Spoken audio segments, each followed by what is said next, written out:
Hello, this is Matt on the Moon Lambo channel. It's January 2nd as I record this. New year, new decade, 2020. By the way, where are the flying cars? We're supposed to have flying cars by now, damn it.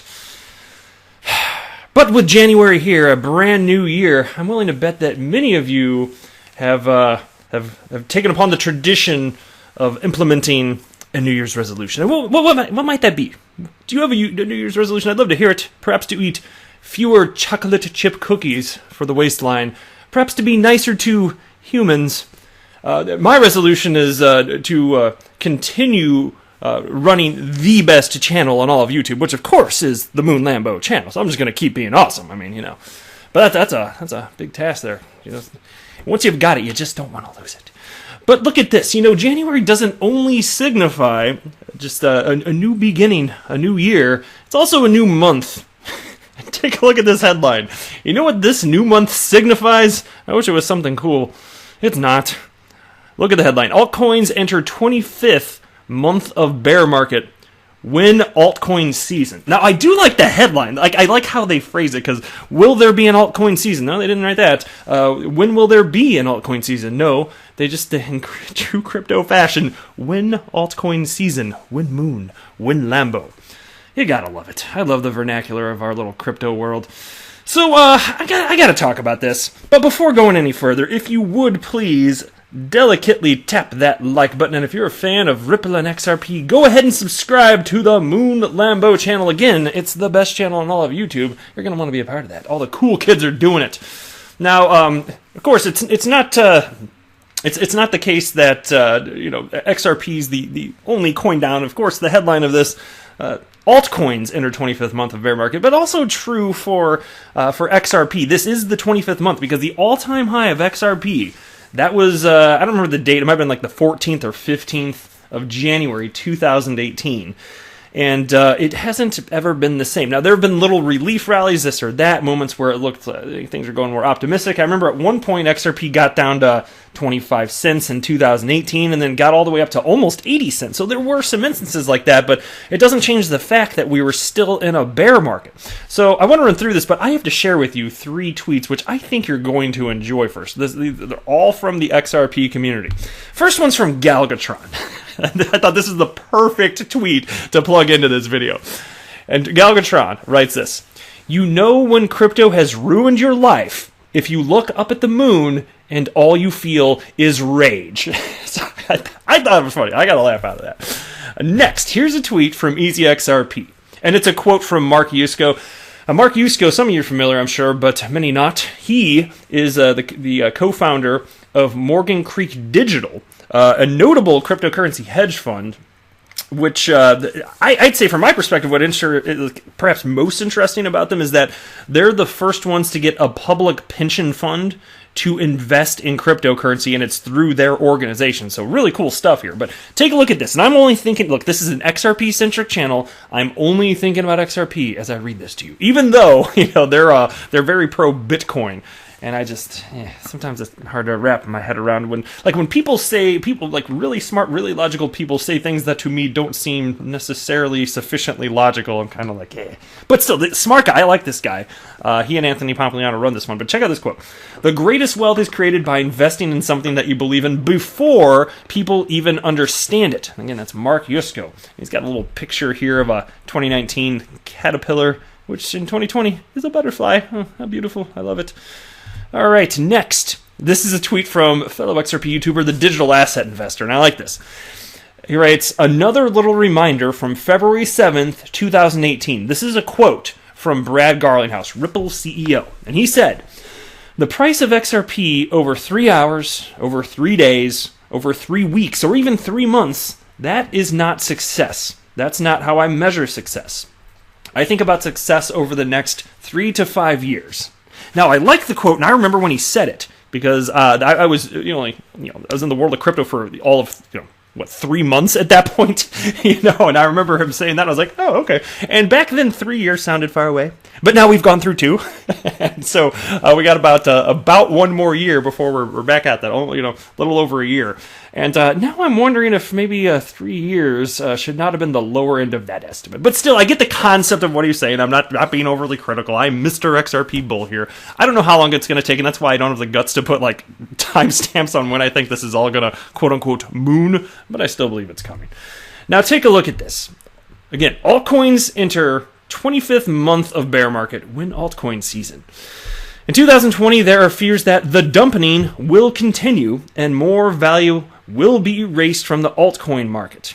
For previously hot assets, activity has seemingly diminished, with volumes slowing down to a trickle. In the past, altcoins experienced cyclical surges in price whenever Bitcoin started to bearishly reverse. Essentially, traders would pile into cheap tokens after a Bitcoin crash in the hopes that alts would skyrocket in value shortly after. Then, they would sell off the alts to secure the gains in Bitcoin. But during the last 2 years, assets appear to have stopped going through those cycles, with the odd minor exceptions.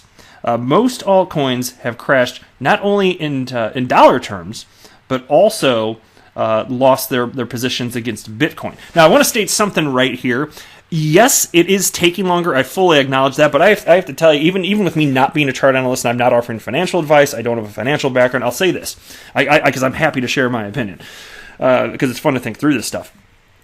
If you look at an altcoin dominance chart, and you can look over the last 6 years, without fail, of course, even as cited here, it's true enough, when there's Bitcoin dominance gets really high, eventually there is an alt season. Now, I didn't pull up for this video, just kind of entered my head, so this is kind of off the cuff here, but I'll cover it in another video, actually. I think I have it coming up in another video I mapped out for today. If you look at the altcoin dominance chart over X number of years, I don't care if it's 3, 4, 5 years, whatever it is, and you plot out the support line for it, the direction, I tell you what, we're kind of at that potential inflection point, according to the chart, if you believe history will repeat itself. But altcoin dominance, it's been bouncing off that bottom line. And yes, it's true, it's taken longer than previous times, but it hasn't dipped below that yet. Not for any prolonged period of time, at least. And so what's interesting to me about that is, that's the case. That's just a kind of a matter-of-fact type of thing there. But it doesn't surprise me that in this particular case, it's taking longer for the next alt season, just given the fact that the most massive run-up in terms of price action, market capitalization, in the entire history, 10-year history, what is it? Actually, it's 11 now. History of the cryptocurrency asset class. Given what happened in 2017, it's not surprising me in the least that it's taking longer to recover from this. It doesn't surprise me. It's just one of those gut feeling type of things.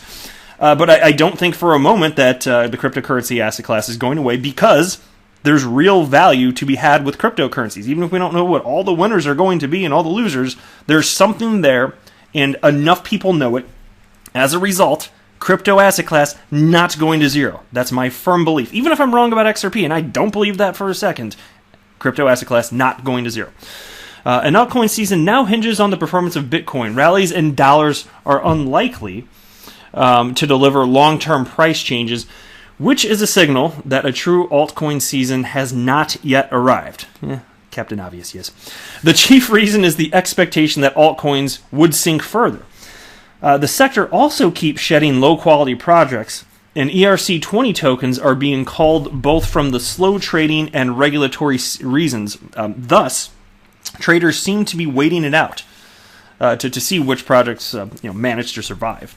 Even Ethereum, the most liquid altcoin, has failed to gain against Bitcoin. Traders seem reluctant to pump the coin as they wait out both network and development bottlenecks, as well as the risk of whales selling the crashing the price again. Now, it's definitely true that tons of cryptocurrencies, even if they still exist, even if they're technically tradable on exchanges, you know what I've found, and I really need to track down where I saw this data, but I'm starting to kind of shift my perspective based on new data, which is kind of a smart way to approach things in life. Change your opinion if new data enters the world. You know what I'm kind of finding? I really wish I knew where I saw this, though. There was a report that showed that liquidity for almost all cryptocurrency is extremely negligible. And so even though all these cryptocurrencies haven't died, which was one of my biggest reasons for saying, okay, well, humans haven't figured this stuff out, and I do still stand by that. That's one of the bigger reasons. Humans still haven't figured this out, and there's you want proof of that. XRP is tethered to the price action of Bitcoin. Look no further, right? But even so, most altcoins out there, and I do mean the vast majority, as in over 90%, are just, there's almost no liquidity. I'm going to have to pull the video, data for a future video. But as a result, it's pretty clear to me that these projects are dying, even if they're still technically being traded. But you know what's coming next, don't you? These cryptocurrency projects, these cryptocurrencies themselves, they're not going to have staying power, and they will ultimately get delisted from exchanges. That will happen. I don't know what the timeline is going to look like, but you actually are, and I've reported on towards especially the last half of 2019. It is happening. Like, there are cryptocurrencies, and some of them are getting delisted, and it's surprising and upsetting some people, in fact. But it's due to liquidity. There's not enough interest in them, and so my point in stating this. As far as when there is the next alt season, I am firm conceptually that it's going to happen. It's just an opinion, again, not financial advice. It's going to be that much better if all of these projects dry up. But God forbid, even if there's almost no liquidity now, can you imagine what if? And that's why I haven't dramatically changed my perspective. I'm just kind of sharing with you, my current state of mind on this type of thing. Since they're still being traded, even though there's almost no liquidity, God forbid, we have an altcoin rally that starts with some of the mid-cap coins or some of the larger coins, and then all the small crap coins out there. What if money starts flowing into them too, damn it? And they're like, I'm trying to kill these parasites, like cockroaches that we thought scattered away and never to be seen again, but no, they're just in the walls. They come back out when it gets dark. That's what these cryptocurrencies are. So anyway, but look, it's coming. So why won't cryptocurrencies die though? And I came across this article from Cointelegraph, and it was titled. This article and it's from today. Cryptocurrency will not die. Mainstream media on Bitcoin in 2019. I just want to cover part of it. I'm going to scroll down. So they have all sorts of different media outlets speaking about cryptocurrency. Many not so positive, but there was this piece from GQ. And I wanted to cover just part of it, actually. Here, I pulled up the original article, too. So here's the question. I'm just going to cover just a small part of this before wrapping up the video. What keeps Bitcoin alive? Why doesn't crypto die? And here's what they wrote. For one, crypto is actually helping people. In Venezuela, cryptocurrencies have proved to be a useful tool in everyday life. Borderless money is more than a buzzword. When you live in a collapsing economy and a collapsing dictatorship, Carlos Hernandez, a Venezuelan economist, wrote in the New York Times, recounting how crypto enabled him to buy food for his family.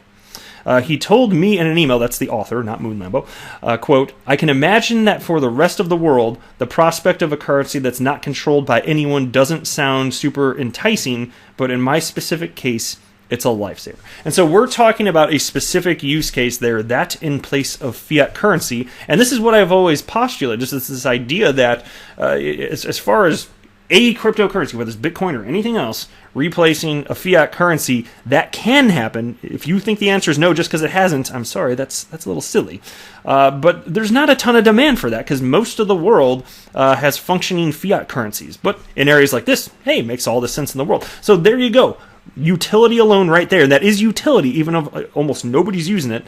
It is actually useful. And that's why I think that the valuation model that many people out there have, it's faulty. The valuation model for cryptocurrencies just as a whole, it doesn't produce anything. You can talk about what Warren Buffett says. It doesn't produce anything. What is this? It's just a Ponzi scheme. Well, no. Look at what it can effectively do.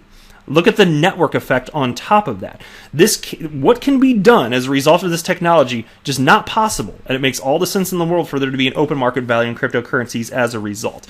And so, as far as XRP, of course, that's why I could not be more bullish. I don't care. I don't know what the timeline's going to look like. I'm not going to pretend to know, but I could not be more confident despite price action. Just my opinion.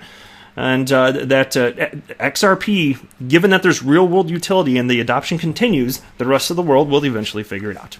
That's my investment thesis is that utility matters and indeed will win the day. So, hey, all good things in time. But let me know what you think in the comments below.